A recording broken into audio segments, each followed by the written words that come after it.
이건 신의 무기입니다.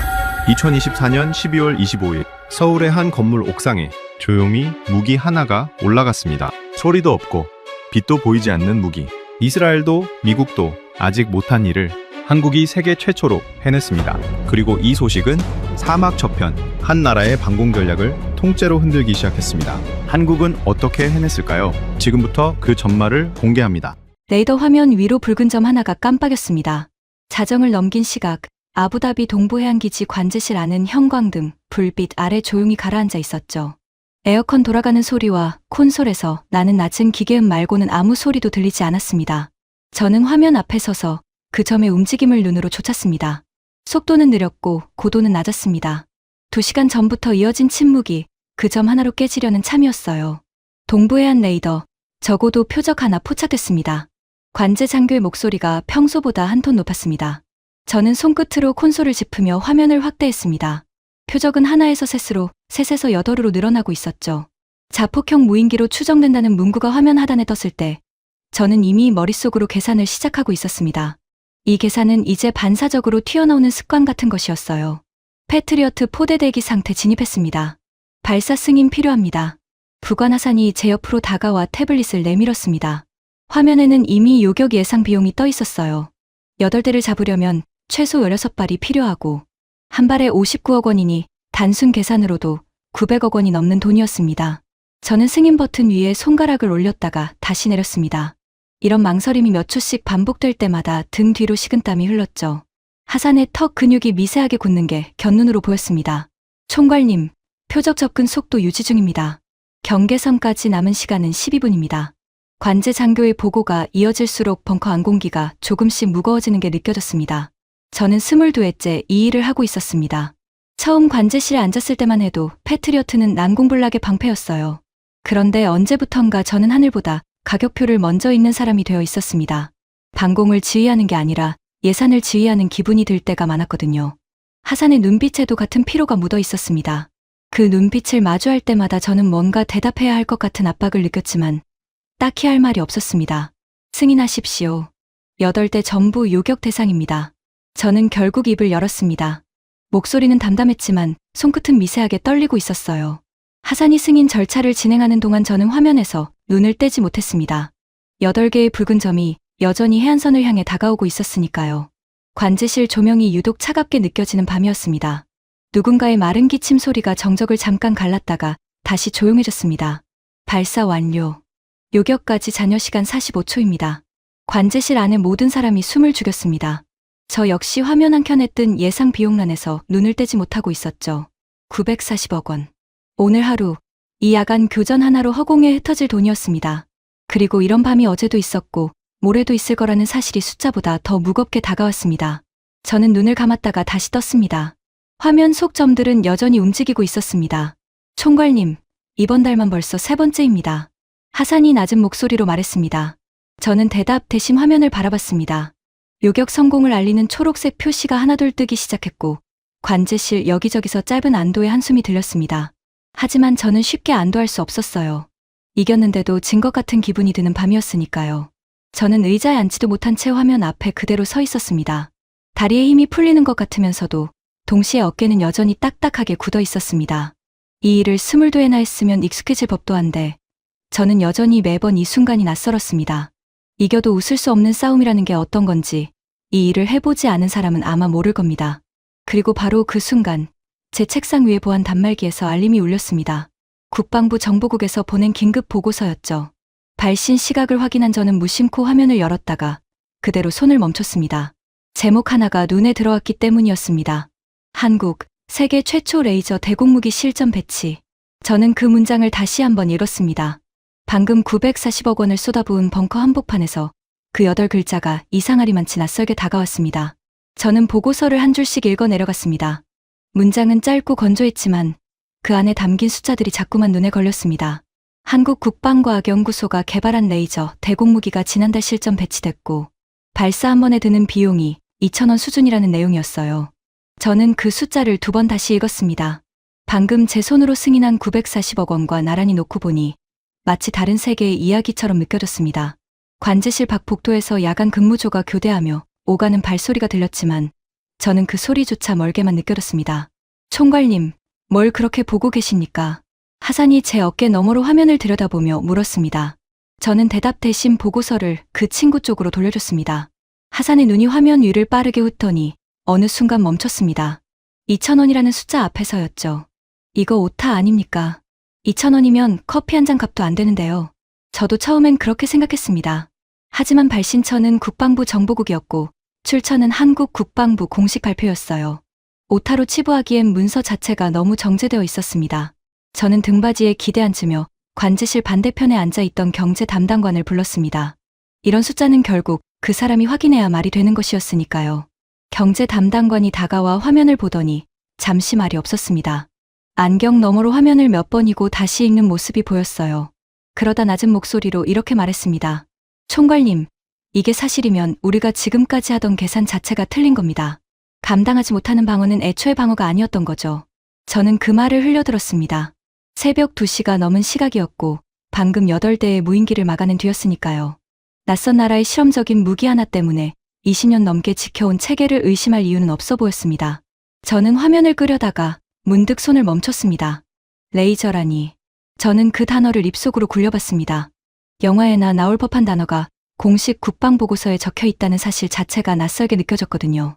이스라엘도 못했고 미국도 아직 실전 배치는 못한 기술이라는 문구가 보고서 하단에 붙어 있었습니다. 그런데 한국이 먼저 했다는 겁니다. 보고서에는 사거리가 짧고 출력도 크지 않다는 한계도 함께 적혀 있었어요. 저는 그 부분을 읽으며 조금 안심이 됐습니다. 완벽한 무기는 아니라는 뜻이었으니까요. 하산도 같은 부분을 읽었는지 콧방귀를 살짝 뀌며 중얼거렸습니다. 사거리 2km짜리로 뭘 어쩌겠다는 겁니까? 우리 쪽 위협은 대부분 그보다 먼 거리에서 오는데요. 일리 있는 지적이었습니다. 저는 고개를 끄덕이면서도 왠지 그 말에 완전히 동의하고 싶지는 않았습니다. 짧은 사거리라도 2,000원짜리 무기가 실제로 하늘에서 뭔가를 떨어뜨렸다는 사실 자체가 마음에 걸렸거든요. 총괄님, 이거 상부에 보고해야 하지 않겠습니까? 하산이 조심스럽게 물었습니다. 저는 잠깐 생각하다가 고개를 저었습니다. 아직은 아니었어요. 확인되지 않은 외국 기술 하나로 국방부 회의를 소집할 만큼 저는 성급한 사람이 아니었습니다. 다만 저는 그 보고서를 삭제하지 않고 개인 폴더에 따로 저장해뒀습니다. 왜 그랬는지는 그때는 저도 정확히 설명할 수 없었어요. 창밖으로 새벽빛이 조금씩 밝아오고 있었습니다. 야간 근무가 끝나갈 무렵이었죠. 저는 자리에서 일어나 관제실을 나서려다가 다시 한번 그 문서를 열어봤습니다. 경제 담당관의 말이 자꾸 머릿속에서 맴돌았거든요. 감당하지 못하는 방어는 방어가 아니다.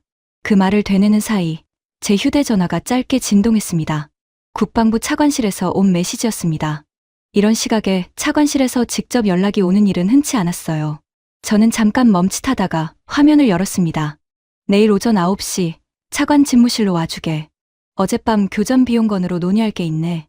짧은 문장이었지만 저는 그 안에서 평소와 다른 무게를 느꼈습니다. 940억 원짜리 밤이 벌써 차관실까지 올라간 모양이었습니다. 저는 휴대전화를 주머니에 넣고 다시 한번 창밖을 바라봤습니다. 사막의 새벽 하늘은 여전히 고요했지만 제 머릿속은 그 어느 때보다 어수선했습니다. 9시 정각, 저는 차관 집무실 문을 두드렸습니다. 밤샘 근무 뒤라 눈두덩이 뻑뻑했지만 겉으로는 티를 내지 않으려 애썼습니다. 이런 자리에서 피곤한 기색을 보이는 건 곧 능력이 부족하다는 인상으로 이어지기 쉬웠거든요. 집무실 안은 서늘한 냉방 바람이 돌고 있었고 커다란 창 너머로 아부다비 시내의 아침 풍경이 내려다 보였습니다. 들어오게, 칼리드.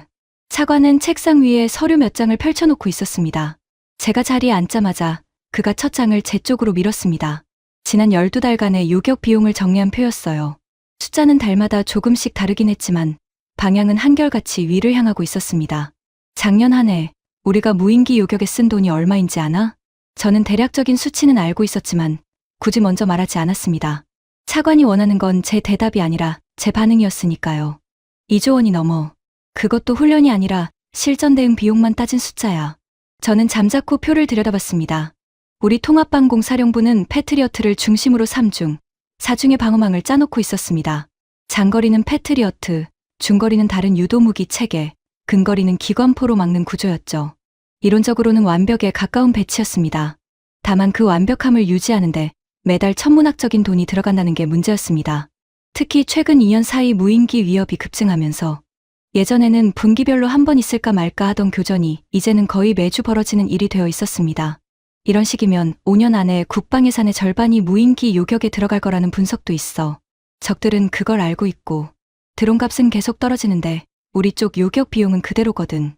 차관의 말투는 담담했지만 그 안에 담긴 위기감은 뚜렷했습니다. 저는 문득 어젯밤 봤던 보고서가 떠올랐습니다. 2,000원. 그 숫자가 다시 머릿속을 스쳤지만 저는 아직 그걸 꺼낼 자신이 없었습니다. 확인되지 않은 외국 기술을 이 자리에서 언급했다가 괜한 오해를 사고 싶지 않았거든요. 칼리드, 자네 생각은 어떤가? 지금 체계로 앞으로 5년을 버틸 수 있다고 보나? 차관이 안경을 벗어 책상 위에 내려놓으며 저를 똑바로 바라봤습니다. 그 눈빛에는 답을 이미 알고 있으면서도 제 입으로 확인받고 싶어하는 기색이 담겨 있었습니다. 저는 잠시 뜸을 들이다 대답했습니다. 솔직히 말씀드리면 버틸 수는 있어도 지속 가능하다고는 말씀드리기 어렵습니다. 차관이 고개를 끄덕였습니다. 그 짧은 끄덕임 속에 오랜 고민의 흔적이 보였습니다. 그는 서류를 정리하며 마지막으로 한마디를 덧붙였습니다. 다음 주에 국방장관 주재 회의가 있네. 방공, 체계 전반을 재검토하자는 안건이 올라올 거야. 자네도 관련 자료를 준비해서 참석해주게. 아마 쉽지 않은 자리가 될 걸세. 저는 알겠다고 답하고 자리에서 일어났습니다. 서류를 챙기며 문 쪽으로 향하는데 다리가 유독 무겁게 느껴졌습니다. 밤샘 근무의 피로 때문만은 아니었어요. 5년 안에 예산의 절반이라는 말이 자꾸 귓가에 맴돌았거든요. 집무실을 나서는데 등 뒤로 차관의 목소리가 한 번 더 들렸습니다. 참, 요즘 이상한 얘기가 돌더군. 유럽 쪽 몇몇 나라가 미사일 말고 다른 방식을 알아보고 있다는 소문 말이야. 자네도 혹시 들은 거 있나? 저는 걸음을 멈췄습니다. 순간적으로 어젯밤 개인 폴더에 저장해둔 그 보고서가 떠올랐습니다. 말할까 말까 망설이는 사이 차관은 이미 다음 서류로 눈을 돌리고 있었어요. 저는 결국 별거 아니라는 듯 고개만 가볍게 젓고는 집무실을 나섰습니다. 복도를 걸으며 저는 휴대전화를 꺼내 개인 폴더를 열었습니다. 어젯밤 저장해둔 보고서 제목이 화면에 떠 있었죠. 한국, 세계 최초 레이저 대공무기 실전 배치. 저는 그 제목을 한참 바라보다가 다시 주머니에 휴대전화를 넣었습니다. 말할 타이밍은 아직 아니었습니다. 하지만 언젠가는 이 얘기를 꺼내야 할 것 같다는 예감이 그날따라 유독 짙게 남아 있었습니다. 국방장관 주재 회의실은 평소보다 사람이 많았습니다. 각군 방공 지휘관들과 조달 담당자들, 그리고 처음 보는 얼굴 몇 명이 긴 테이블을 채우고 있었죠. 저는 준비해온 자료를 앞에 두고 자리에 앉았습니다. 어젯밤에도 거의 잠을 자지 못한 채 발표 내용을 다듬었던 터라 손끝이 살짝 저릿했습니다. 테이블 위에 놓인 물잔에는 물방울이 맺혀 있었지만 저는 손을 대지 않았습니다. 회의는 예상대로 무거운 분위기로 시작됐습니다. 국방장관은 지난 한 해의 요격 비용표를 화면에 띄우고 이대로는 안 된다는 말을 여러 차례 반복했습니다. 저는 제 차례가 오면 통합방공사령부의 입장을 설명할 준비를 하고 있었어요. 그런데 발표 순서가 저에게 오기 전 한 인물이 손을 들었습니다. 정보국 소속 분석관이었습니다. 장관님, 보고 드릴 사항이 하나 있습니다. 최근 사우디아라비아가 리야드에서 열린 세계방산 전시회에 참가한 한국 기업의 레이저 대공무기를 눈여겨보고 있다는 정보가 들어왔습니다. 회의실 안이 순간 술렁였습니다. 저는 등줄기가 서늘해지는 걸 느꼈습니다. 제가 개인 폴더에 조용히 넣어두고 아무에게도 말하지 않았던 그 이야기가 다른 경로를 통해 이미 이 자리까지 올라와 있었던 겁니다. 옆자리에 앉은 공군 지휘관이 미간을 찌푸리며 저를 흘끗 쳐다봤습니다. 저만 이 정보를 몰랐던 것 같은 기분이 들었지만 실은 저도 이미 알고 있었죠. 레이저 대공무기라니 그게 뭔가? 실전에서 검증은 된 건가? 국방장관이 되물었습니다. 분석관이 간단히 설명을 이어갔습니다. 발사 비용이 극히 저렴하고 이미 실전에 배치되어 세계 최초 기록을 세웠다는 내용이었죠. 국방장관의 표정이 조금씩 굳어가는 게 보였습니다. 몇몇 지휘관들은 여전히 반신반의하는 눈치였지만 아무도 대놓고 반박하지는 못했습니다. 사우디가 먼저 도입하면 우리는 어떻게 되는 건가? 그 질문에는 아무도 선뜻 대답하지 못했습니다. 저는 속으로 이미 답을 알고 있었지만 입 밖으로 꺼내기가 조심스러웠습니다. 만약 사우디가 먼저 이 기술을 손에 넣는다면 지역 방공 전략에서 주도권을 넘겨주는 셈이 될 터였습니다. 걸프 지역에서 안보 협력은 결국 누가 더 나은 카드를 쥐고 있느냐의 문제였고 이번 판은 미사일이 아니라 전혀 다른 종류의 카드였습니다. 조달 담당자 한 명이 조심스럽게 끼어들었습니다. 장관님, 아직 검증되지 않은 기술입니다. 사우디도 아직 도입을 확정한 건 아니고 검토 단계일 뿐입니다. 국방장관이 그 말에 짧게 답했습니다. 검토 단계라는 게 문제야. 검토가 계약으로 바뀌는 데는 몇 달이면 충분해. 칼리드. 국방장관이 저를 정면으로 바라봤습니다. 회의실 앞 모든 시선이 저에게 쏠리는 게 느껴졌습니다. 자네가 이 건을 직접 맡아보게. 한국 쪽 기술 확인부터 시작해서 도입 가능성까지 전부 검토해서 보고해. 사우디보다 늦어서는 안 되네. 저는 잠시 숨을 골랐습니다. 어젯밤까지만 해도 조용히 개인 폴더에 묻어두려던 이야기가 이제는 제가 직접 짊어져야 할 임무가 되어 있었습니다. 회의실 안의 시선들이 여전히 저를 향해 있었고 그 무게가 어깨를 짓누르는 것 같았습니다. 저는 자리에서 천천히 일어나 대답했습니다. 알겠습니다, 장관님. 바로 착수하겠습니다. 목소리는 확신에 찬 것처럼 들렸지만 사실 저는 이 일을 어디서부터 시작해야 할지조차 감이 서지 않았습니다. 확인되지 않은 기술을, 그것도 검증할 시간조차 넉넉하지 않은 상황에서 평가해야 했으니까요. 회의실을 나서는데 심장이 아까와는 다른 속도로 뛰고 있었습니다. 걱정과 흥분이 뒤섞인 낯선 감정이었습니다. 복도 끝에서 하산이 저를 기다리고 있었어요. 회의 결과를 이미 전해들은 눈치였습니다. 총괄님, 표정을 보니 예감이 맞았나 보네요. 하산이 조심스럽게 물었습니다. 저는 짧게 고개를 끄덕이고는 걸음을 재촉했습니다. 이제부터는 망설일 시간이 없었습니다. 사무실로 돌아온 저는 곧바로 관련 자료를 모으기 시작했습니다.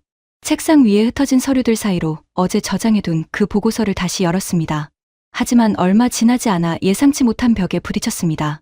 우리 방공 체계에 오랫동안 자문을 해온 미국 측 고문단이 이 소식을 듣고 먼저 찾아온 것이었습니다. 칼리드, 검증도 안 된 기술에 국방 예산을 쓴다는 게 말이 됩니까? 고문단 단장 매튜가 제 사무실 문을 열자마자 던진 말이었습니다. 그의 얼굴에는 평소의 여유로운 미소 대신 딱딱하게 굳은 표정이 자리하고 있었습니다. 저는 자리에서 일어나 그를 맞이하며 애써 담담한 표정을 유지했습니다. 아직 검토 단계입니다. 도입을 확정한 게 아니라 가능성을 살펴보는 것뿐이에요. 가능성을 살펴본다는 것 자체가 신호로 읽힙니다. 패트리어트는 걸프전부터 30년 넘게 검증된 체계입니다. 그걸 두고 실전 배치 몇 달밖에 안 된 무기를 검토한다는 게 저희 입장에서는 이해하기 어렵습니다. 매튜의 말투는 정중했지만 그 안에 담긴 압박은 분명했습니다. 그는 팔짱을 낀 채 제 사무실 안을 천천히 둘러보더니 다시 말을 이었습니다. 솔직히 말씀드리면 저희 쪽에서도 이 상황을 예의주시하고 있습니다. 동맹국이 검증되지 않은 제3국 기술로 방향을 트는 건 저희에게도 민감한 문제거든요. 저는 그의 눈을 마주보며 대답했습니다. 이해합니다. 하지만 우리도 매달 수백억 원씩 쓰는 지금 체계를 그대로 유지할 수는 없는 상황이에요. 검토조차 하지 않는다면 그건 직무유기입니다. 매튜는 잠시 말이 없다가 낮은 목소리로 다시 말했습니다. 정치적으로도 복잡해질 수 있는 문제입니다. 신중하게 결정하시길 바랍니다. 그가 사무실을 나간 뒤 저는 한동안 자리에 앉아 창밖을 바라봤습니다. 매튜의 말이 완전히 틀린 것은 아니었습니다. 검증되지 않은 기술을 성급하게 도입했다가 실패하면 그 책임은 고스란히 제 몫이 될 터였습니다. 반면 아무것도 하지 않고 지금처럼 버틴다면 예산은 계속 불어날 것이고 사우디는 먼저 움직일 것이었습니다. 두 갈래 길 모두 위험 부담이 있었고 어느 쪽을 택하든 나중에 누군가는 제게 책임을 물을 것 같았습니다. 하산이 커피 2잔을 들고 들어왔습니다.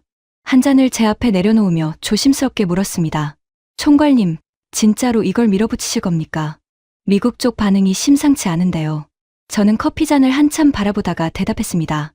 밀어붙이는 게 아니야. 확인하는 거지. 확인도 안 하고 포기하는 것보다는 낫지 않겠나. 하산은 고개를 끄덕였지만 완전히 납득한 표정은 아니었습니다. 저 역시 스스로에게 같은 질문을 던지고 있었으니까요. 이 결정이 옳은 것인지 아니면 성판 판단인지 확신이 서지 않았습니다. 하산이 커피를 한 모금 마시고는 다시 입을 열었습니다. 만에 하나 실패하면 어떡하실 겁니까? 총괄님 경력에도 흠이 갈 텐데요. 저는 그 질문에 바로 답하지 못했습니다. 대신 창밖으로 시선을 돌렸습니다. 22회 동안 이 자리를 지키면서 저는 늘 검증된 것만 선택해왔습니다. 그런데 이번만큼은 그 원칙이 오히려 발목을 잡고 있다는 생각이 들었습니다. 실패하면 그때 책임지면 돼. 하지만 시도조차 안 하면 나중에 후회할 것 같아서 말이지. 그날 밤 저는 늦게까지 사무실에 남아 한국 방산업체 연락처를 찾았습니다. 확인이 필요했습니다. 소문이 아니라 직접 눈으로 본 결과가 있어야 저도 이 결정에 확신을 가질 수 있을 것 같았습니다. 화면 속에는 한화에어로스페이스라는 회사명이 떠 있었습니다. 낯선 이름이었지만 왠지 그 몇 글자가 예사롭지 않게 느껴졌습니다. 저는 연락처를 메모해두고 늦은 시각임에도 국방부, 국제협력국에 초청 절차를 문의하는 메일을 써내려가기 시작했습니다. 답장은 예상보다 빨리 왔습니다. 국방부 국제협력국을 통해 전달된 회신에는 하나에어로스페이스 측이 시범 운용, 협의에 긍정적이라는 내용이 담겨 있었습니다. 저는 화면을 몇 번이고 다시 읽었습니다. 이렇게 빨리 답이 올 줄은 몰랐거든요. 새벽까지 붙잡고 있던 메일 한 통이 채 이틀도 지나지 않아 이런 식으로 돌아올 줄은 예상하지 못했습니다. 총괄님, 한국 쪽에서 회신이 왔다는데 벌써 확인하셨어요? 하산이 문을 열고 들어오며 물었습니다. 저는 화면을 그 친구 쪽으로 돌려 보여줬습니다. 하산이 내용을 읽어 내려가더니 눈썹을 살짝 치켜 올렸습니다. 시범 운용팀을 아부다비로 파견하겠다는 겁니까? 생각보다 적극적이네요. 저도 같은 생각이었습니다. 보통 이런 협의는 몇 달씩 걸리는 게 관례였는데 한국 측 대응 속도는 확실히 달랐습니다. 저는 곧바로 상부에 보고서를 올렸고 이틀 뒤 정식 승인이 떨어졌습니다. 동부해안기지 일부 구역을 시범 운용 부지로 제공하고 한 달간 실증 시험을 진행한다는 내용이었습니다. 승인 문서에 서명하면서 저는 손끝이 살짝 떨리는 걸 느꼈습니다. 이제는 되돌릴 수 없는 결정이었으니까요. 승인이 떨어진 날, 저는 국방장관실에서 다시 한번 브리핑을 해야 했습니다. 이번에는 매튜도 배석했습니다. 그는 팔짱을 낀 채 제 발표를 끝까지 들었지만 별다른 반박은 하지 않았습니다. 이미 상부 승인이 난 사안이라는 걸 알고 있었기 때문일 겁니다.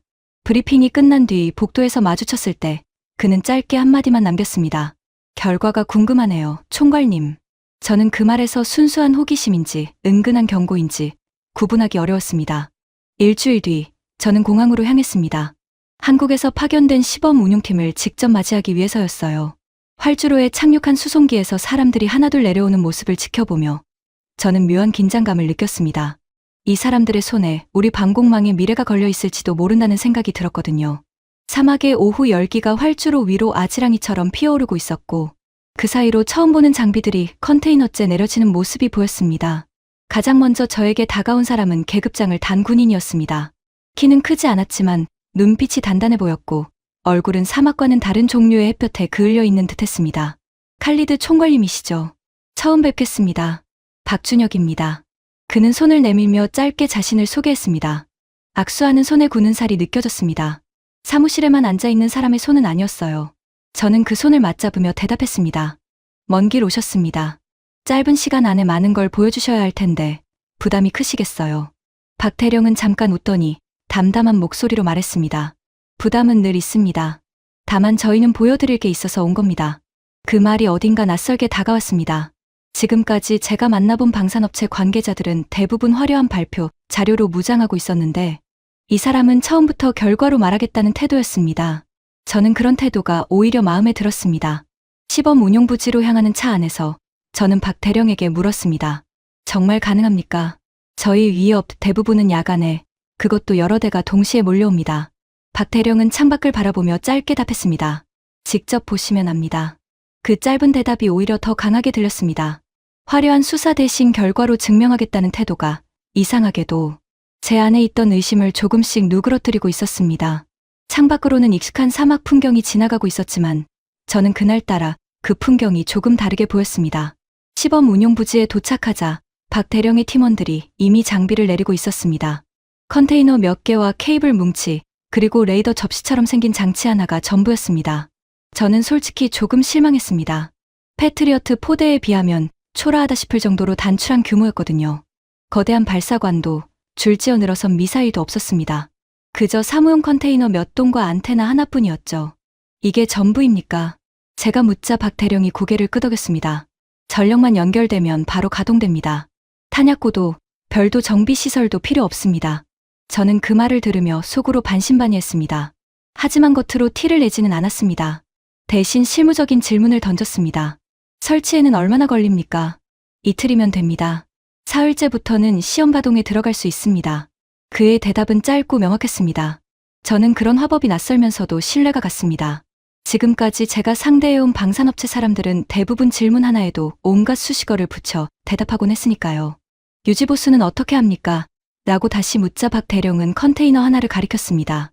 기본 부품은 전부 저 안에 있습니다. 고장이 나도 저희 팀이 현장에서 바로 처리합니다. 한국까지 보낼 일은 거의 없습니다. 저는 그 대답에 고개를 끄덕였습니다. 사소한 질문 하나하나에도 막힘없이 답하는 모습을 보면서 이 사람들이 얼마나 많은 시간을 이 장비와 함께 보냈을지 짐작이 갔습니다. 설치가 진행되는 이틀 동안 저는 매일 현장을 찾았습니다. 처음에는 감독 차원이었지만 시간이 지날수록 단순한 감독을 넘어선 관심이 생기기 시작했습니다. 박 대령은 제가 갈 때마다 진행 상황을 상세히 설명해 줬습니다. 왜 이 각도로 설치하는지, 왜 이 위치를 선택했는지 하나하나 근거를 들어가며 말이죠. 함께 온 팀원들도 무더위 속에서 묵묵히 케이블을 정리하고 장비를 점검했습니다. 불평 한마디 없이 움직이는 모습이 인상적이었습니다. 둘째 날 저녁, 설치 작업이 거의 마무리될 무렵이었습니다. 저는 박 대령 옆에 서서 노을이 지는 하늘을 바라보고 있었습니다. 사막의 노을은 늘 보던 풍경인데도 그날따라 유독 붉게 타오르는 것 같았습니다. 대령님은 이 일을 얼마나 하셨습니까? 제가 묻자 그는 잠시 생각하더니 답했습니다. 이 장비 담당한 지는 3년째입니다. 그전에는 다른 방공 체계 쪽에 있었고요. 3년이면 짧다면 짧은 시간인데 이렇게 자신 있게 말씀하시는 이유가 궁금합니다. 박 대령은 잠깐 침묵하다가 입을 열었습니다. 그의 시선은 여전히 지평선 너머로 향해 있었습니다. 숫자를 믿으니까요.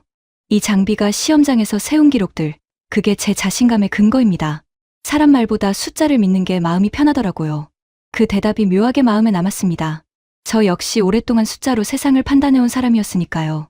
우리는 그날 노을이 완전히 지도록 별다른 대화 없이 나란히 서 있었습니다. 낯선 사람과의 침묵이 이상하게 불편하지 않았습니다. 오히려 오랜만에 느껴보는 편안함이었습니다. 내일부터 시험 가동입니다. 편히 쉬십시오, 총괄님. 박 대령이 먼저 인사를 건네고 숙소로 향했습니다. 저는 그 뒷모습을 잠시 바라보다가 차에 올라탔습니다. 숙소로 돌아가는 길에도 저는 계속 그의 마지막 말을 곱씹었습니다. 숫자를 믿는다는 말, 사람 말보다 숫자가 편하다는 말. 저 역시 오랫동안 같은 방식으로 세상을 살아왔는데 정작 제 앞에 놓인 이 결정만큼은 아직 숫자로 완전히 정리되지 않은 채였습니다. 내일이면 이 모든 의문에 답이 나올 것이었습니다. 다음 날 아침, 저는 평소보다 일찍 부지에 도착했습니다. 사막의 공기는 아직 서늘했고 해가 완전히 떠오르기 전이라 하늘은 옅은 주황빛을 띠고 있었습니다. 이미 박 대령의 팀원들이 장비 앞에 모여 마지막 점검을 하고 있었습니다. 하산도 저와 함께였고 국방장관실에서 파견한 참관단 몇 명도 자리를 잡고 있었습니다. 다들 겉으로는 태연한 척했지만 눈빛에서 긴장감이 묻어났습니다. 시험 목표는 소형 드론 세대였습니다. 원격으로 조종되는 훈련용 드론이 300m 상공에서 접근하는 시나리오였죠. 박 대령이 콘솔 앞에 앉아 저에게 짧게 설명했습니다.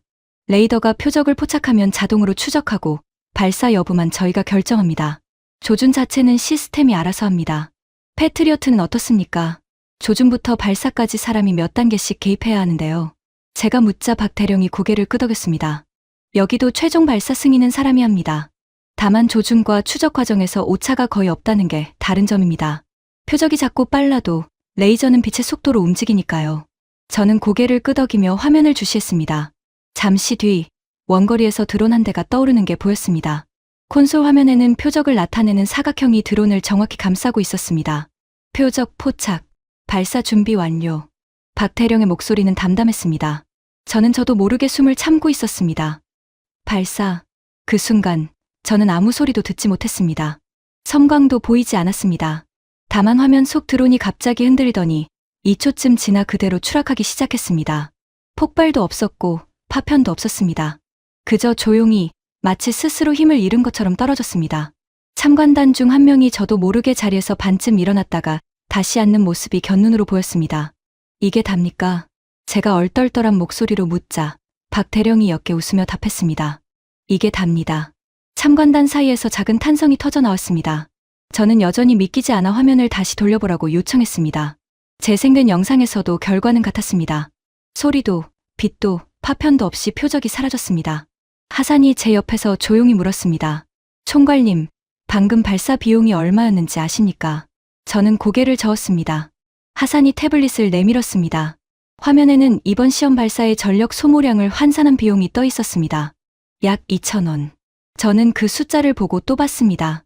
방금 제가 목격한 요격에 커피 한 잔 값도 안 되는 돈이 들었다는 뜻이었습니다. 저는 손에 든 태블릿을 참관단 쪽으로 돌려 보여줬습니다.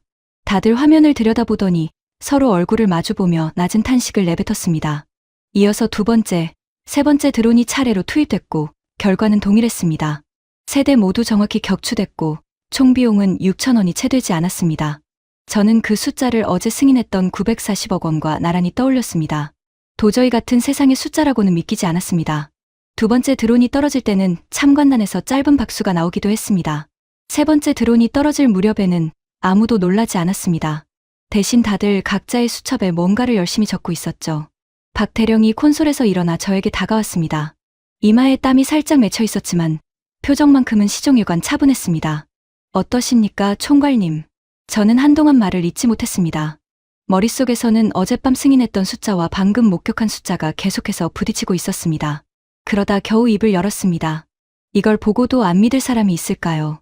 박태령은 옅게 웃으며 아무 말도 하지 않았습니다.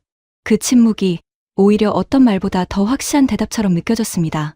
시범 운용이 시작된 지 열흘째 되던 날 밤이었습니다. 그날은 유독 조용했습니다. 저는 관제실에서 일상적인 야간 근무를 서고 있었고 청광 콘솔은 시범 부지 한 켠에서 여전히 가동 중이었습니다. 아직 정식 방공망에 편입된 상태는 아니었기에 실제 위협이 오면 기존 체계가 우선 대응하고 청광은 참고용으로만 데이터를 기록하기로 되어 있었습니다. 열흘 동안 진행된 시험은 순조로웠지만 어디까지나 통제된 환경에서의 결과였습니다. 저는 여전히 실전에서도 같은 결과가 나올지 완전히 확신하지 못하고 있었습니다. 동부 해안 레이더, 다수 표적 접근 중입니다. 관제 장교의 목소리가 평소와 다르게 다급했습니다. 저는 화면으로 달려갔습니다. 붉은 점들이 이번에는 8이 아니라 20이 넘는 숫자로 나타나고 있었습니다. 지금까지 겪어본 것 중 가장 큰 규모였습니다. 패트리어트 포대 전체 가동 준비합니다. 하산이 소리쳤습니다. 저는 승인 버튼 앞에서 잠시 멈칫했습니다. 20발이 넘는 요격이 필요한 상황이었고 단순 계산으로도 1,000억 원을 훌쩍 넘는 비용이었습니다. 그 순간 제 머릿속에 열흘 전 봤던 조용한 격추 장면이 스쳤습니다. 청광 콘솔도 가동시켜. 데이터 수집용이라도 상관없어. 저는 지시를 내리며 패트리어트 발사도 함께 승인했습니다. 두 체계가 동시에 가동되는 흔치 않은 상황이었습니다. 화면은 두 개로 나뉘어 한쪽에는 패트리어트 요격 현황이, 다른 한쪽에는 청광 콘솔 화면이 떠 있었습니다. 패트리어트가 첫 발을 쏘아 올렸습니다.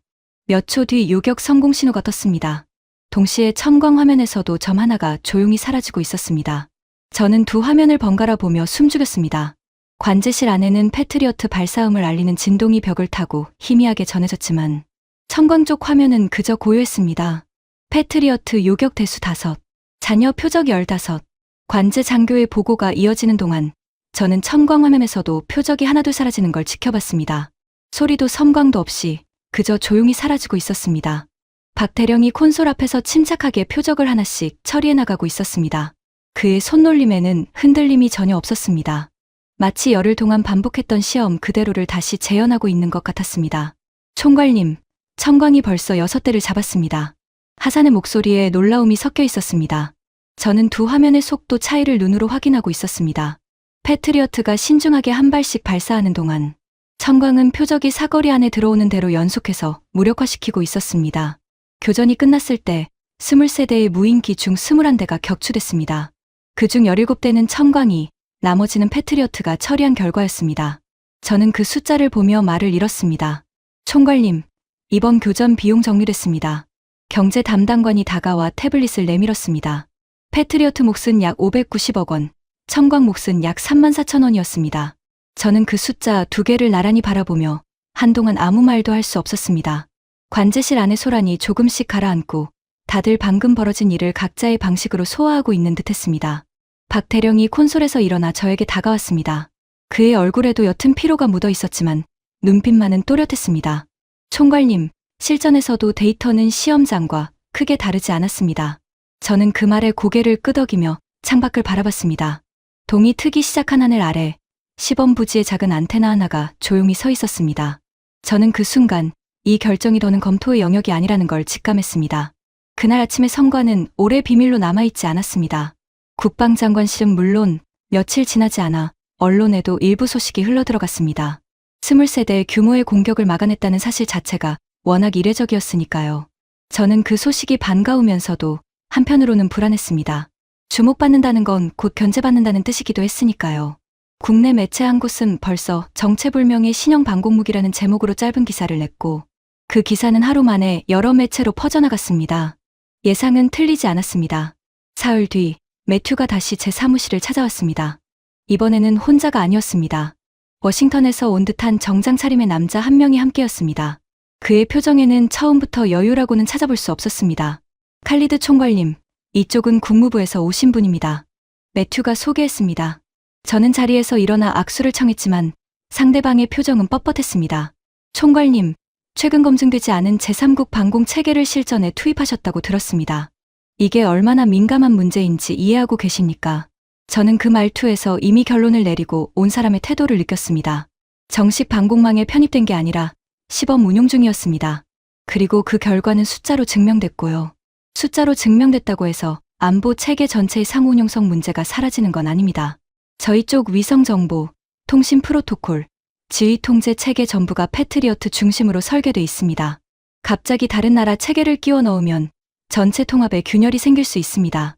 저는 그의 말을 들으며 속으로 반박할 지점들을 하나씩 정리했습니다. 하지만 이 자리에서 기술 논쟁을 벌이는 게 무의미하다는 것도 동시에 느끼고 있었습니다. 그의 주장은 완전히 틀린 말은 아니었습니다. 저 역시 그 부분을 모르지 않았습니다. 실제로 방공 체계 전체를 하나로 통합하는 일은 단순히 장비 몇 대 들여온다고 끝나는 문제가 아니었으니까요. 하지만 그 말 속에는 기술적 우려보다 더 큰 무언가가 담겨 있는 것 같았습니다. 정치적인 문제도 있다는 말씀이신가요? 제가 직설적으로 묻자 남자는 잠시 침묵하다가 대답했습니다. 동맹국이 우리 시스템 대신 다른 나라, 것을 선택한다는 신호, 그 자체가 지역 전체에 잘못된 메시지를 줄 수 있습니다. 저는 그 순간 이 대화가 기술 검토가 아니라는 걸 분명히 알게 됐습니다. 그들이 걱정하는 건 성능이 아니라 시장을 잃는 일이었습니다. 매튜는 그 말을 듣고도 별다른 반박을 하지 않았습니다. 오히려 조금 불편한 표정으로 시선을 돌렸습니다. 회의는 결론 없이 끝났습니다. 두 사람이 사무실을 나간 뒤 하산이 조심스럽게 다가왔습니다. 총괄님, 이거 생각보다 복잡해지겠는데요. 저는 창밖을 바라보며 대답했습니다. 알고 있었어. 처음부터 쉬운 길은 아니었으니까. 하산이 뭔가 더 말하려다가 그만두는 게 보였습니다. 대신 그는 조용히 문서를 정리하기 시작했습니다. 저 역시 자리에 앉아 방금 오간 대화를 곱씹었습니다. 성능으로는 이미 답이 나온 문제였지만 정치는 성능과 다른 셈법으로 움직인다는 걸 저는 오랜 경험으로 알고 있었습니다. 그날 오후 국방장관실에서 긴급 호출이 왔습니다. 워싱턴 쪽에서 정식 항해 서한이 도착했다는 소식이었습니다. 저는 서류를 챙기며 자리에서 일어났습니다. 이번에는 어떤 표정으로 그 방에 들어서야 할지 쉽게 감이 잡히지 않았습니다. 국방장관실에 들어서자 분위기는 제가 예상했던 것보다 훨씬 무거웠습니다. 장관 앞 책상에는 워싱턴에서 보낸 항해 서한 번역본이 놓여 있었습니다. 저는 그 옆에 앉아 문서를 훑어봤습니다. 문장은 외교적으로 절제돼 있었지만 행간에는 불쾌감이 뚜렷했습니다. 창밖으로는 여느 때와 다름없는 아부다비의 하늘이 펼쳐져 있었지만 방 안 공기만큼은 유독 차갑게 느껴졌습니다. 칼리드, 이거 자네가 예상한 수준인가? 장관이 물었습니다. 저는 솔직하게 답했습니다. 이 정도로 빠르고 공식적일 줄은 몰랐습니다. 장관은 서한을 다시 훑어보며 한숨을 쉬었습니다. 서한에는 상호운용성 문제뿐 아니라 향후 방산, 협력 전반을 재검토할 수도 있다는 문구까지 포함되어 있었습니다. 단순한 우려 표명이 아니라 사실상의 경고에 가까웠습니다. 저는 그 문구를 다시 읽으며 등줄기가 서늘해지는 걸 느꼈습니다. 그때 하필이면 좋지 않은 소식 하나가 더 도착했습니다. 시범 부지에서 걸려온 전화였습니다. 저는 자리에서 양해를 구하고 통화를 받았습니다. 총괄님, 방금 모래 폭풍 상황에서 표적 하나를 놓쳤습니다. 전화를 건 사람은 박대령의 팀원이었습니다. 목소리에서 당혹감이 느껴졌습니다. 저는 급히 물었습니다. 놓쳤다는 게 무슨 뜻입니까? 시야가 확보되지 않아 조준이 지연됐고 그 사이 표적이 사거리를 벗어났습니다. 다행히 훈련용 표적이라 피해는 없었습니다만 죄송합니다. 저는 전화를 끊고 자리로 돌아왔습니다.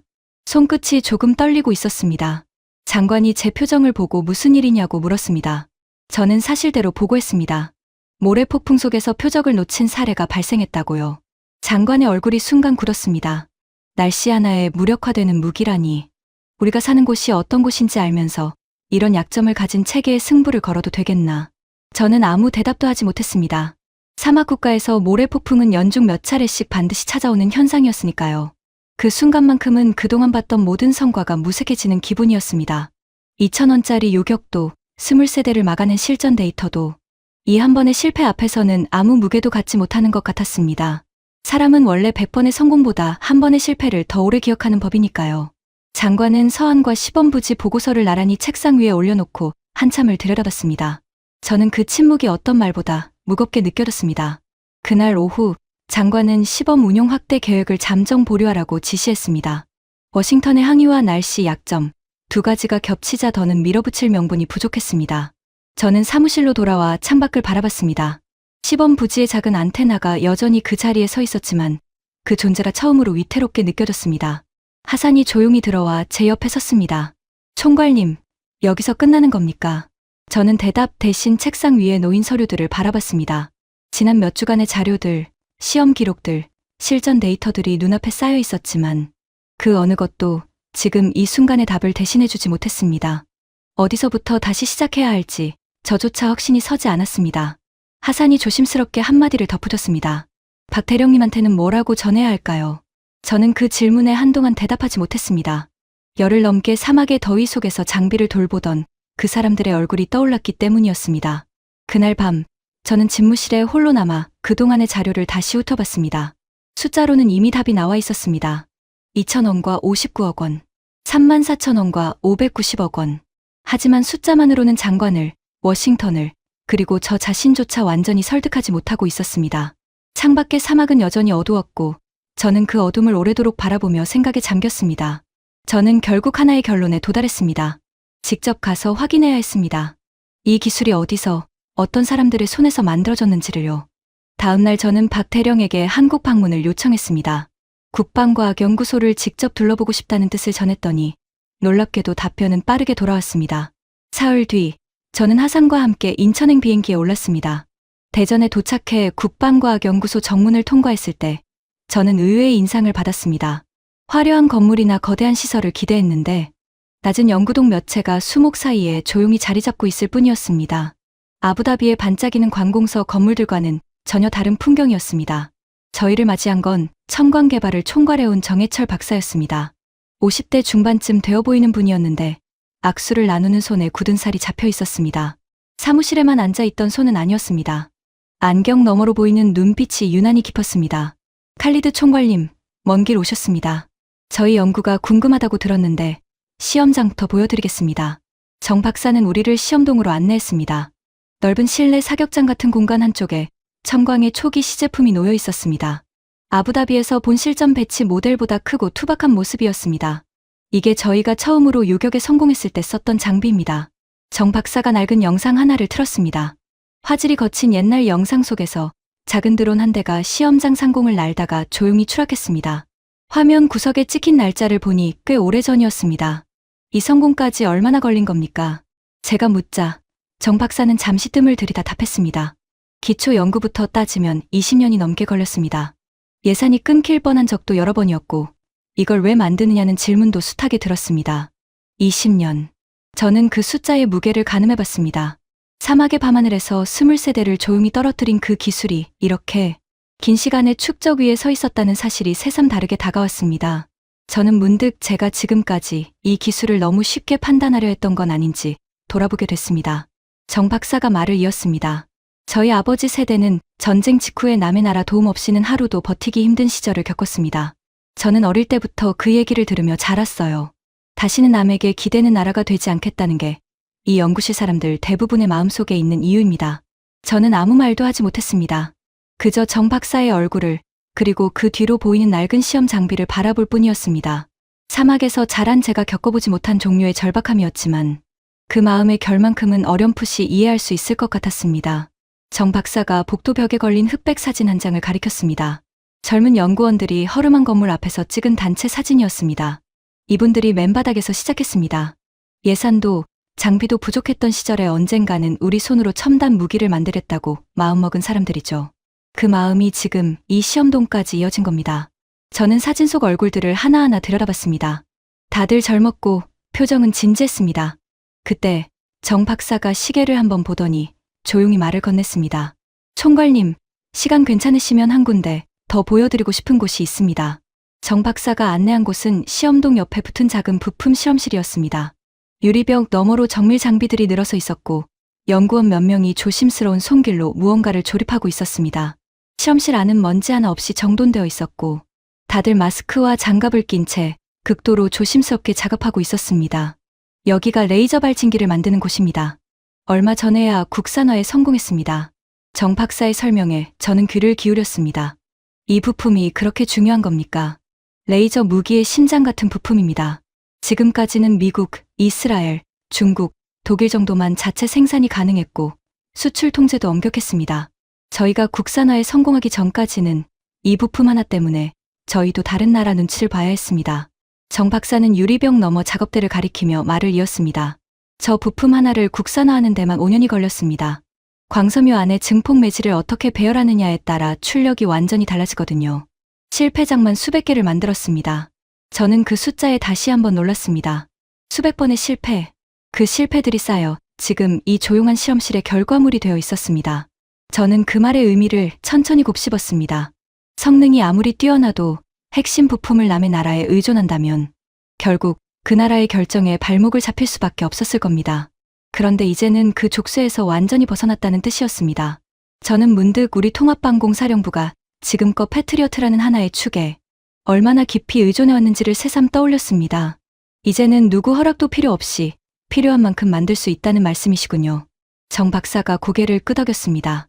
그리고 필요한 나라에 필요한 만큼 보내드릴 수 있다는 뜻이기도 합니다. 예전 같으면 총괄님 나라에 이 장비를 보내드리는 것 자체가 저희가 아니라 다른 나라의 허가에 달려 있었을 겁니다. 지금은 다릅니다. 저는 그 순간 왜 매튜와 워싱턴이 그렇게 예민하게 반응했는지 온전히 이해가 됐습니다. 이건 단순히 무기 하나를 도입하느냐 마느냐의 문제가 아니었습니다. 앞으로 이 지역 방공시장의 주도권이 완전히 새로운 흐름을 타게 될 거라는 신호였습니다. 숙소로 돌아가는 길, 저는 하산에게 말했습니다. 모래폭풍 문제는 해결해야 할 숙제지 포기할 이유는 아니야. 저 사람들이 20년을 버텨서 여기까지 왔는데 우리가 한 번의 실패로 등을 돌리면 안 되는 거였어. 하산이 조용히 고개를 끄덕였습니다. 돌아가면 뭐라고 보고하실 겁니까? 저는 창밖으로 스쳐가는 대전의 야경을 바라보며 대답했습니다. 기존 체계와 병행하는 방식으로 확대 도입을 건의할 생각이야. 날씨가 나쁜 날엔 패트리어트가, 나머지는 청광이 맞는 식으로. 완벽한 대체가 아니라 최선의 조합을 찾는 거지. 하산이 잠시 생각하더니 다시 물었습니다. 워싱턴 쪽 반발은 어떻게 하실 겁니까? 이번엔 서한정으로 끝나지 않을 수도 있는데요. 저는 짧게 답했습니다. 설득해야지. 안 되면 설득이 아니라 결과로 보여주는 수밖에 없고, 우리가 지킬 건 우리 하늘이지 누군가의 시장이 아니니까. 아부다비로 돌아온 다음 날, 저는 곧바로 국방장관실에 면담을 요청했습니다. 이번에는 망설임이 없었습니다. 서류 가방 안에는 시험 데이터와 실전 기록뿐 아니라 대전에서 찍어온 사진 몇 장도 함께 들어 있었습니다. 숫자만으로는 전하지 못했던 무언가를 이번에는 함께 보여드리고 싶었습니다.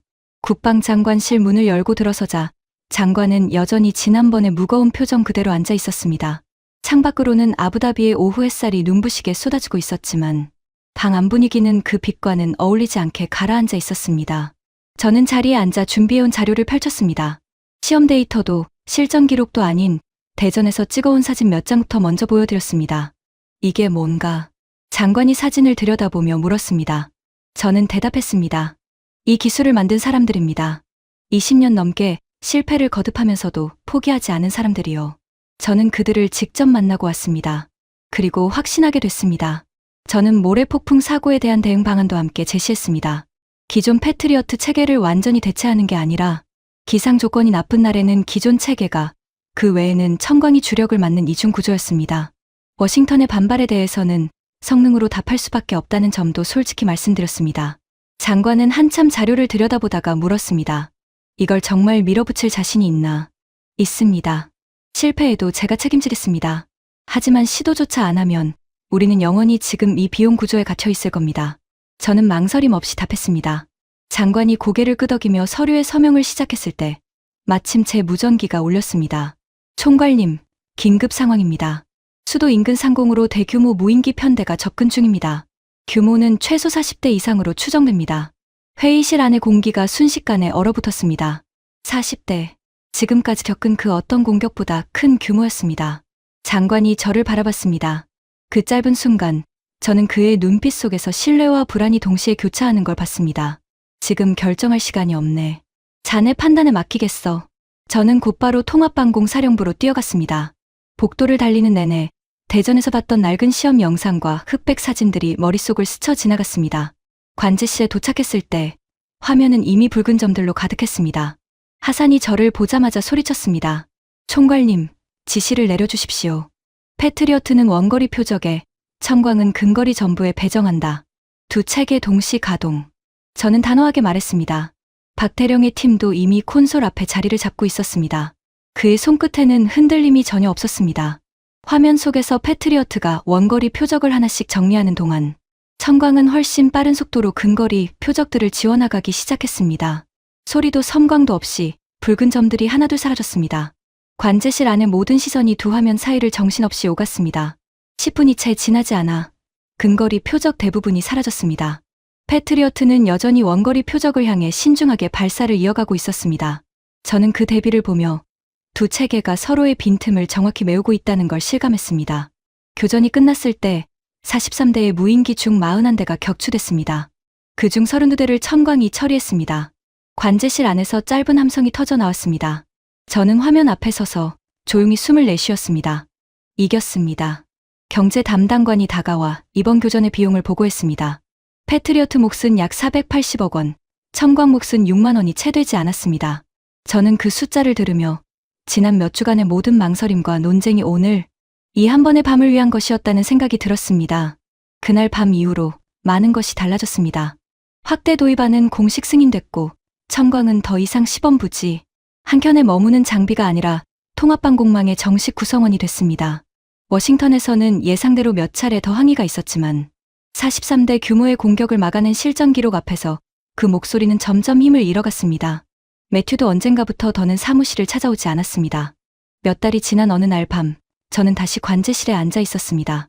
익숙한 야간 근무였습니다. 화면에는 여전히 표적이 하나둘 나타났지만 이제 저는 그때처럼 승인 버튼 위에서 손가락을 떨지 않았습니다. 관제실 조명도 콘솔의 낮은 기계음도 그대로였지만 그 공간을 채우던 긴장감만큼은 예전과 확연히 달라져 있었습니다. 동부해안 레이더, 적어도 표적 5 포착됐습니다.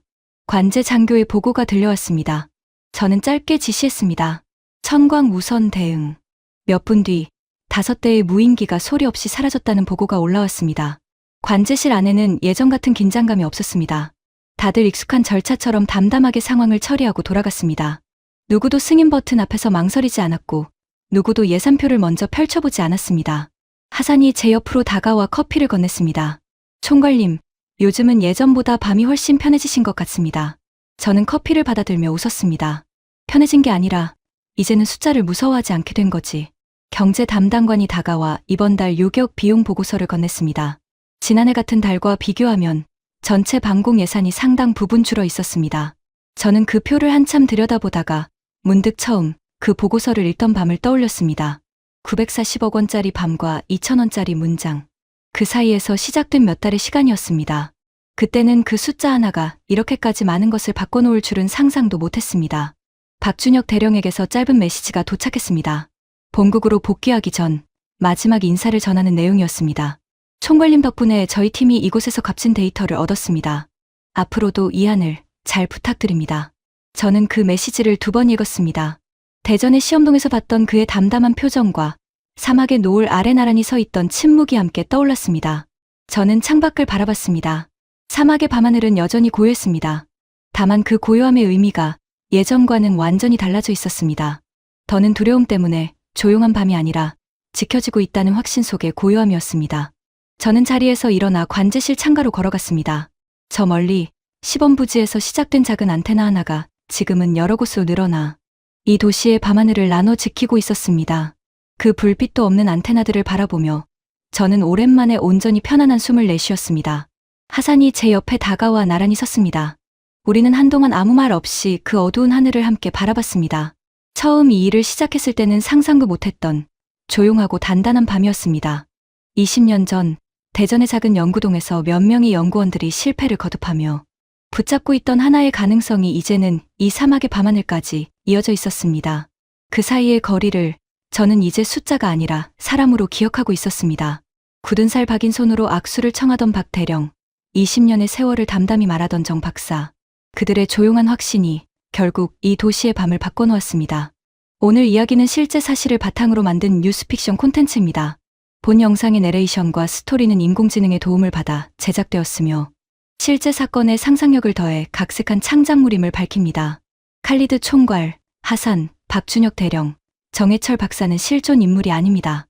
이들은 방공 실무자, 파견군인, 국방과학연구소 연구진을 모티브로 창작한 가상의 인물이며 극 중 대화와 감정 묘사, 특정 교전 규모와 비용 수치, 그리고 이야기의 배경이 된 나라는 극적 효과를 위해 각색되었습니다. 픽션 요소, 칼리드, 하산, 박준혁, 정해철은 모두 가상의 인물입니다. 극 중 UAE에서의 실전 교전 장면과 구체적인 무인기 대수, 승인 과정의 대사는 창작입니다. 모래폭풍으로 표적을 놓친 사례와 왕실 및 정부의 특정 결정 과정은 극적 구성을 위한 각색입니다. 팩트 요소, 레이저 대공무기 첨광은 국방과학연구소가 주관 개발하고 한화에어로스페이스가 양산한 대한민국의 실제 무기 체계입니다. 2024년 12월 25일, 첨광은 서울 용산 인근에 배치되며 세계 최초로 실전 운용되는 레이저 대공무기가 되었습니다. 발사 1회당 비용은 약 2,000원 수준이며 20kW급 출력으로 2에서 3km 거리의 드론을 무력화합니다. 개발에는 871억 원이 투입됐고 2019년 착수해 2023년 전투용 적합 판정을 받았습니다. 2026년 6월, 그동안 미국과 이스라엘, 중국, 독일 정도만 생산 가능했던 핵심 부품 레이저 발진기의 국산화에 성공했습니다.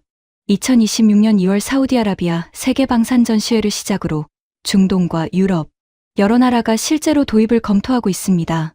이 이야기가 전하고 싶은 것, 59억 원짜리 미사일이 지키던 하늘을 2,000원짜리 빛이 지키기 시작했습니다. 방어하는 쪽이 공격하는 쪽보다 저렴한 역사상 유례없는 비용 구조를 세계 최초로 만들어낸 나라가 대한민국입니다.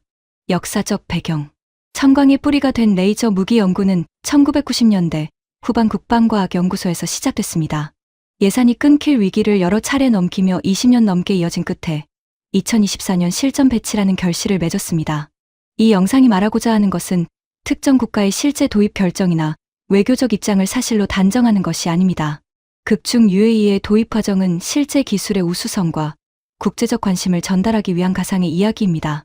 이 영상을 보신 젊은 시청자분들께는 지금 우리가 당연하게 여기는 기술 하나하나가 누군가의 20년 넘는 실패와 인내 위에 서 있다는 사실을 전하고 싶습니다.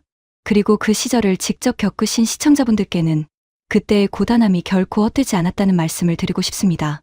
해외 감동 대한민국은 대한민국의 실제 기술과 외교, 산업 성과를 바탕으로 감동적인 이야기를 전하는 채널입니다.